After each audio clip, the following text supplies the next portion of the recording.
इस वक्त मेरे साथ बातचीत करने के लिए राजस्थान के श्रीगंगानगर से कुलदीप इंदौरा जी कांग्रेस की तरफ से लोकसभा का चुनाव जीते हैं। बातचीत करने के लिए सर सबसे पहले आपको बहुत बहुत बधाई।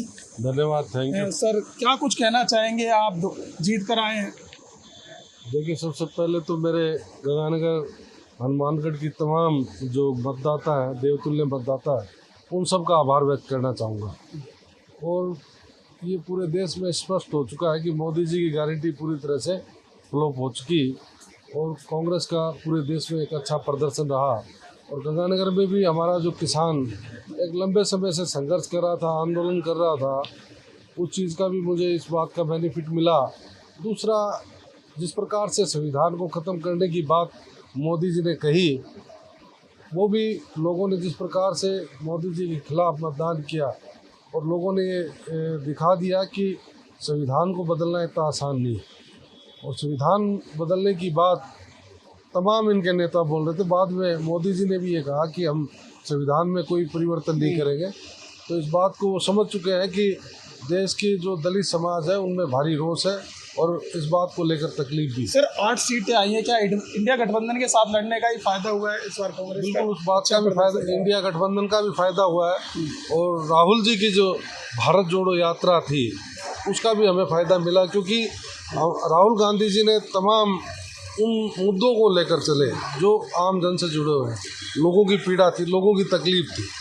और भारतीय जनता पार्टी सिर्फ राष्ट्रवाद के नाम पर, भगवान के नाम पर चाह रही थी कि सत्ता हम हासिल कर लें। आज जिस प्रकार से इनका स्पष्ट बहुमत भारतीय जनता पार्टी को नहीं मिला, अन्य दलों को लेकर आज सरकार बनाई है, जिसमें भी जिस प्रकार के संशय हमारे सामने आ रहे हैं वो आने वाले समय में मेरे ख्याल से सब चीज़ें स्पष्ट हो जाएगी। प्रधानमंत्री मोदी ने तीसरी बार शपथ ले ली है, एनडीए की सरकार बन गई है। लगातार विपक्ष भी जब नतीजा है उसके बाद से कह रहा था कि कहीं ना कहीं संभावनाएं हैं सरकार बनाने की, लेकिन सरकार नहीं बना पाए। उधर जो है नीतीश कुमार जी की तरफ से, उनकी पार्टी की तरफ से बयान आ रहा है कि विपक्ष की तरफ से उन्हें प्रधानमंत्री का ऑफर दिया जा रहा है। क्या इस तरीके के कोई विपक्ष की तरफ से कोई ऑफर दिया गया? जेडीयू की तरफ से कहा गया? इस तरह की मुझे कोई जानकारी नहीं है।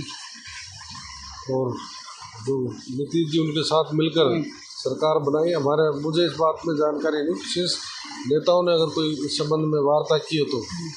कल तीसरी बार शपथ ली है, क्या लग रहा है 5 साल सरकार चल पाएगी? क्योंकि अजीत पवार जो एनसीपी के हैं वो कहीं ना कहीं नाराज दिखाई दे रहे थे क्योंकि उनको कैबिनेट का पद चाहिए था। संशय है सरकार इनकी 5 साल चलने की। जो वर्तमान में भी सरकार ने जो कार्य किए उससे भी आज किसानों में, दलित समाज में भारी रोष है। जनहित के कोई भी काम ये नहीं कर पाए, कोई ऐसी योजना जिससे सीधा लाभ लोगों को मिले, इस तरह का कोई काम ये केंद्र की सरकार नहीं कर पाई, मेरा मानना है। चलिए, बहुत बहुत धन्यवाद सर। तो देखिए, ये थे राजस्थान के श्रीगंगानगर से जो है इस बार जीते हुए चुनाव कुलदीप इंदौरा जी, जिनसे हम बातचीत कर रहे थे। फिलहाल इस वीडियो में बस इतना ही। बाकी खबर देखने के लिए देखते रहिए पॉलिटिशियंस इंडिया न्यूज़। धन्यवाद।